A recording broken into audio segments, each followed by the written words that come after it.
Здравствуйте, друзья! Приветствуем вас на семейном канале. Делаем вместе своими руками. С вами, как всегда, Андрей и Наталья.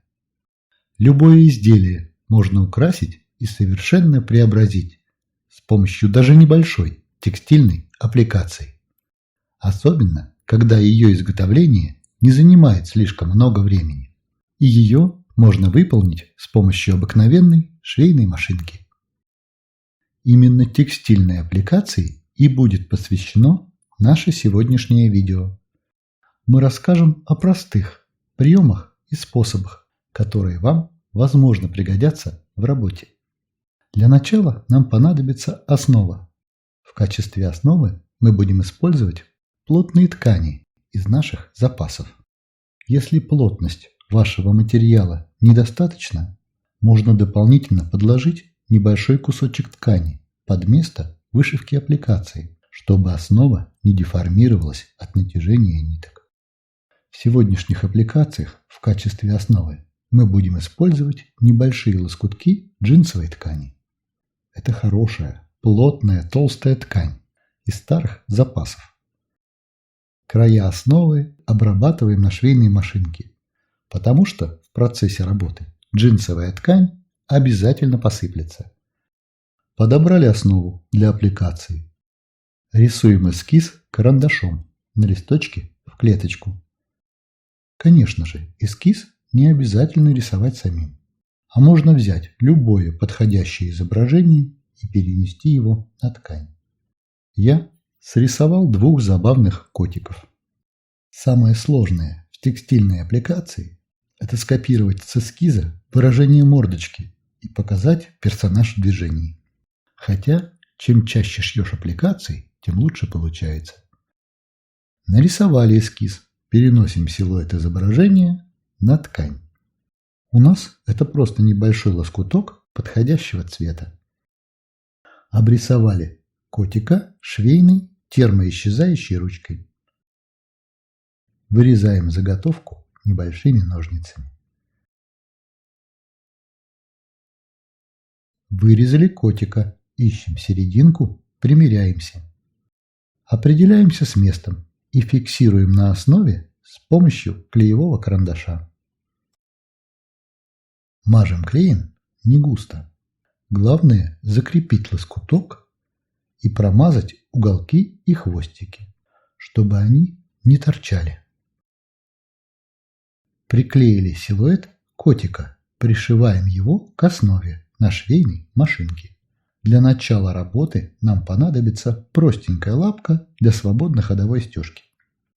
Никаких специальных навыков эта работа не потребует. Подбираем нитки, примерно подходящие по цвету, и прокладываем строчку в 2-3 мм от края лоскутка, чтобы его края не распушились, но лоскуток при этом зафиксировался на основе. Закрепили лоскуток. Теперь обрабатываем края. Джинсовая ткань очень хорошо сыплется, и если края не обработать, то при первой возможности небольшой лоскуток либо расползется, либо распушится.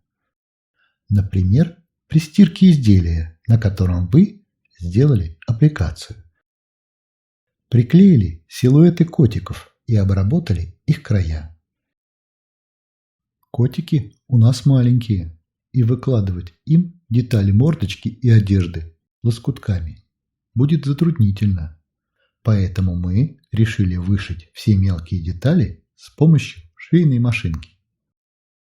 Для того, чтобы все это вышить, вначале прорисуем контуры швейной термоисчезающей ручкой, разметка от которой исчезнет после обработки аппликации горячим утюгом.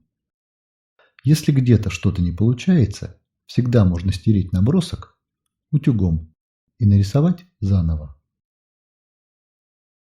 Нарисовали, прокладываем строчку по рисунку контрастными нитками. Начинаем с мордочки котиков. Чтобы рисунок был более выразительным, прокладываем строчку по одной и той же линии 2-3 раза. Переходим от одного элемента к другому.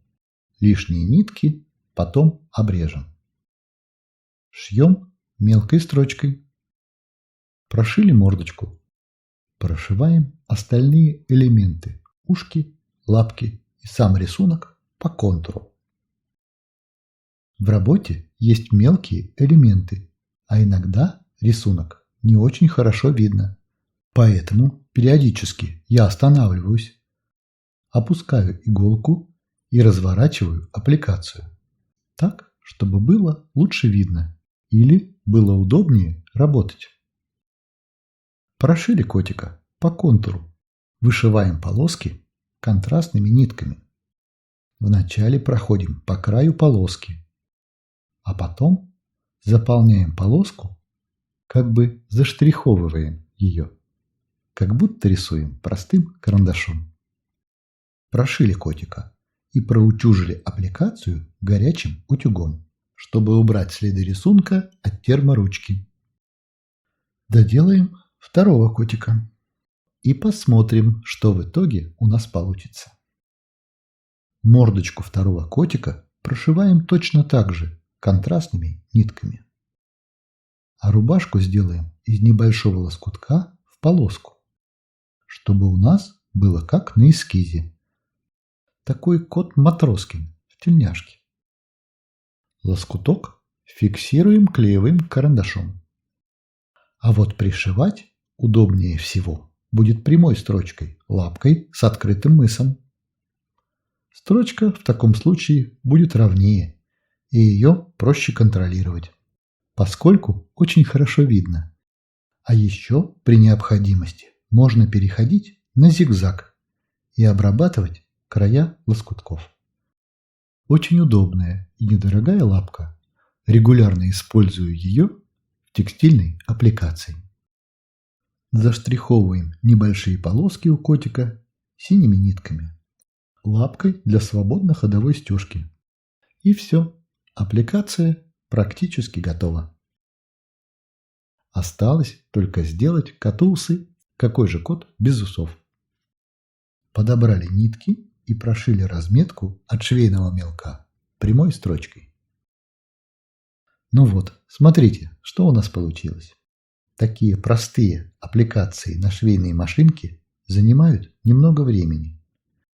Делать их очень интересно и к тому же работа доставляет большое удовольствие. И вы можете изменить внешний вид любого изделия, добавив с помощью аппликации какой-нибудь забавный или смешной элемент. А на этом на сегодня у нас все.